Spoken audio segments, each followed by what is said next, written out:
حضرت ثوبان رضی اللہ عنہ بیان کرتے ہیں کہ میں نے نبی اکرم صلی اللہ علیہ وسلم سے ایسے عمل کے متعلق پوچھا جو اللہ کو سب سے زیادہ محبوب ہو، تو آپ صلی اللہ علیہ وسلم نے فرمایا، کثرت سے سجدے کیا کرو، تم اللہ کے لیے جو بھی سجدہ کرو گے وہ اس کے بدلے میں تمہارا ایک درجہ بلند فرما دے گا اور ایک گناہ معاف کر دے گا۔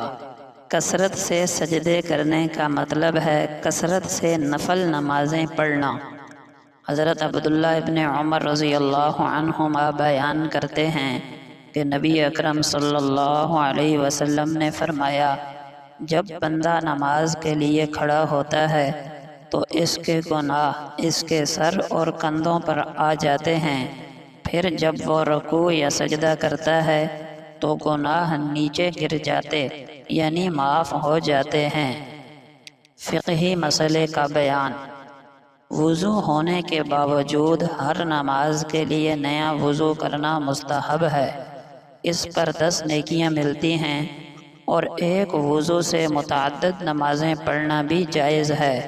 نبی اکرم صلی اللہ علیہ وسلم نے فتح مکہ کے موقع پر ایک وضو سے 5 نمازیں پڑھی تھیں۔ نبی اکرم صلی اللہ علیہ وسلم سے وضو میں دونوں ہاتھوں سے چہرہ مبارک کو دھونا ثابت ہے، اس لیے بلا عذر ایک ہاتھ سے منہ دھونا سنت کے مطابق نہیں۔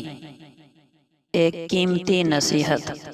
حضرت ابو ہریرہ رضی اللہ عنہ ایک قبر کے پاس سے گزرے جس میں کچھ وقت پہلے ہی میت کو دفن کیا گیا تھا، تو فرمایا، 2 مختصر سی رکعتیں جنہیں تم حقیر سمجھتے ہو، اس قبر میں پڑے ہوئے بندے کا مکمل زاد راہ ہے اور اس کے لیے وہ تمہاری تمام دنیا سے بڑھ کر محبوب ہیں۔ فائدہ: کیا آج ہمارے نزدیک 2 رکعتیں دنیا جہاں کی دولت سے زیادہ اہم ہیں؟